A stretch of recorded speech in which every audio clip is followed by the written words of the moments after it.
বিগত সময়ে আমাদের ওয়াজ বিশেষ করে চারজন, বিগত সময়ের স্বরাষ্ট্রমন্ত্রী আমাদের চারজনকে বলতো চার খলিফা: মামুনুল হক, খালেদ সাইফুল্লাহ আইয়ুবী, আব্দুল বাসেত খান আর হাসান জামিল।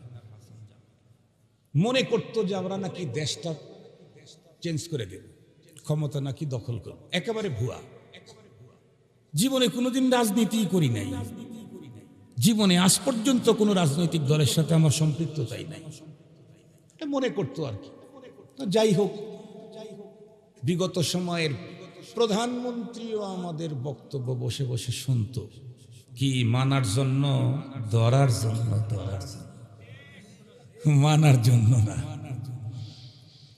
আমি যখন গেলাম 7 মাস ছিলাম একেবারে গৃহবন্দী, জুমার নামাজ পড়ার জন্য মসজিদে যেতে পারিনি। কি মনে করেন? মসজিদে যখন জুমার নামাজের আজান হতো তখন চোখ থেকে পানি ঝরত।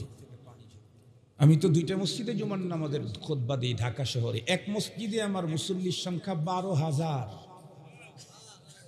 বনশ্রী সেন্ট্রাল মসজিদ, টিভি সেন্টারের পাশে, রামপুরা। জুমার দিনে ঠঙ্গা দিলে গত জুমাতেও 1,34,500 টাকা আসছে।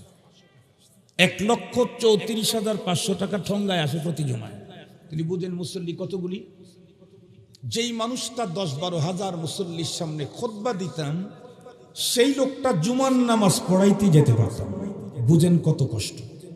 7 মাস প্রায়।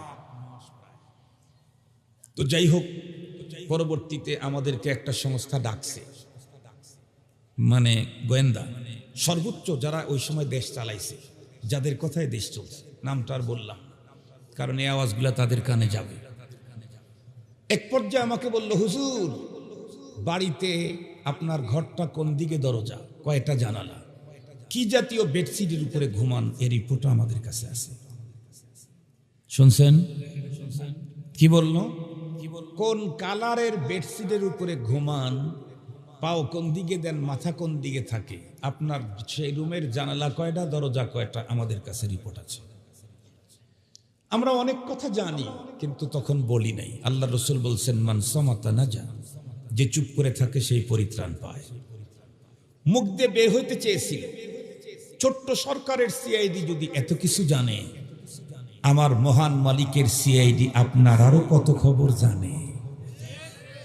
আপনি ছোট্ট একটা সরকারের সিআইডি, তাই যদি আমার এত খবর জানেন, আমার মহান রবের সিআইডি আপনার যে ভিতরের বাহিরের আরো কত খবর জানে। যাই হোক, নজরে রাখা হতো।